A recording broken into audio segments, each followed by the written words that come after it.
I just wanted to share my thoughts on the increase of police brutality in America. Now, I had to make a part two about this because it's obvious that something is going on in this country. Now, after hearing the grand jury's decision in both cases of those crooked cops who killed Michael Brown and Eric Garner, it shows us how evil this worldly system is. I mean, the system is under the control of Satan, which is in 2 Corinthians 4:4, and part of Satan's agenda is injustice. What's going on now is the police, they just going around killing black folks, and then they come up with a bogus excuse on why they had to use excessive force. I mean, this keeps happening. It's a pattern that's going on. A white cop kills a black man or even a black woman, and then comes up with a bogus excuse on why they had to use excessive force, and then they end up getting away with murder. And the situation could have been handled differently, but they chose to use excessive force, and then it's a tragedy. Now, people say, why does this keep happening, with these shootings and stuff? I mean, it's obvious that America is a police state. America is a police state. I mean, the police, they are training for martial law by killing innocent people. Killing innocent people to advance an agenda. I mean, that is just so freaking crazy. The government wants the United States of America to be a hostile nation. They want U.S. citizens to fight against them, to fight against the government. And, they want us to start riots. I mean, it's not just the black community. I mean, it's Americans, every American.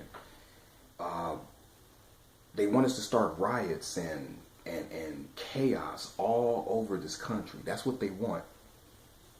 More chaos means more control.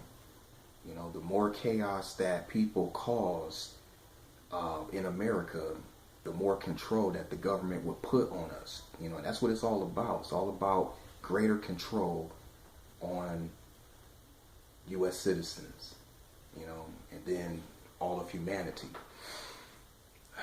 And with these killings, of innocent black men, they are trying to start a race war.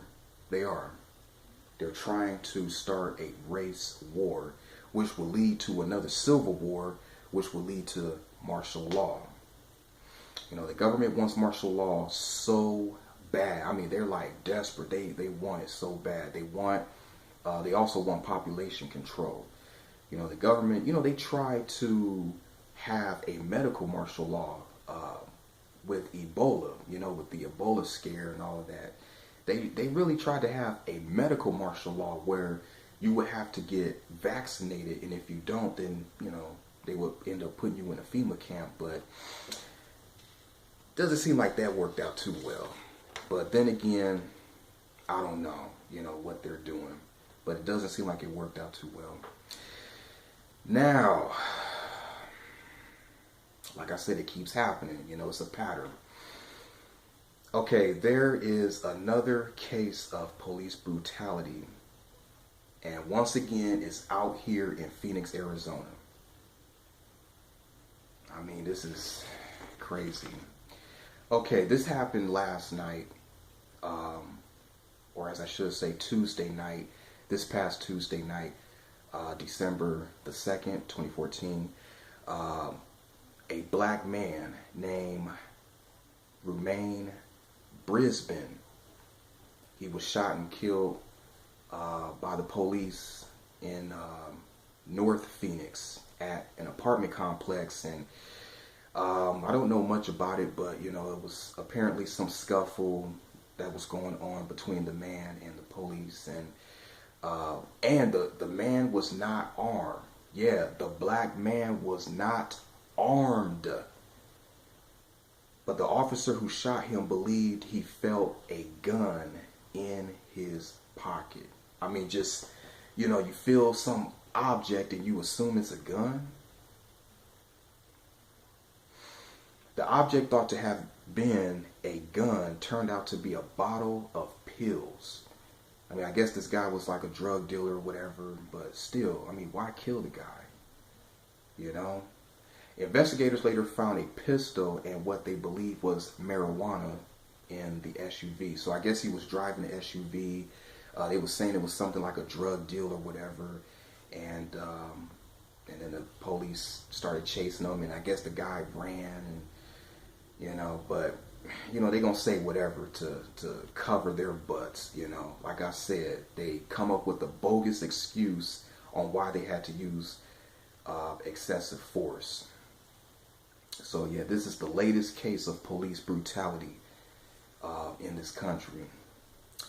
And I keep thinking about what happened last month with that 12-year-old boy named Tamir Rice. Tamir Rice. I mean, I had watched that video a little while ago, and it's just sad, you know. I mean, it's happened in Cleveland, Ohio. I believe it was the 22nd of November, and of this year. And you know, the boy was walking around with a toy gun or like a pellet gun, and then somebody calls the police, and then the police comes. I mean, just how they came up to him. They came up real close to him. As soon as they got out the car, they just started, you know, firing shots at him. I mean, it's like they didn't even say anything. They just got out the car and just shot him. A 12-year-old boy. That's why I say it's a pattern that's going on. It keeps happening, you know. But I cannot forget about what happened several months ago out here in Phoenix. I talked about this in part 1 of my video about my thoughts on police brutality. A black woman named Michelle Crusoe was killed by the police. You know, the mother, she called the police because her daughter Michelle, you know, had a mental illness, and you know, and she needed the police to calm her down and then to eventually get her into a mental hospital. But what did they do? Instead of getting her to a mental hospital, they shot and killed her. You know, it's sad what's going on in this world, you know. Evil is being called good and good is being called evil. Paul said in 2 Timothy 3:1 that in the last days perilous and dangerous times shall come. And we are living in perilous and dangerous times. I mean, it's all around us, you know, and it's only going to get worse. It's only going to get worse before it gets better. And I'm talking about the second coming of Christ. I mean, it's prophecy being fulfilled, you know. If you have not accepted Jesus as your Lord and Savior, please do so. Please watch my video, which is titled Now is the Day of Salvation, to accept Jesus as your Lord and Savior.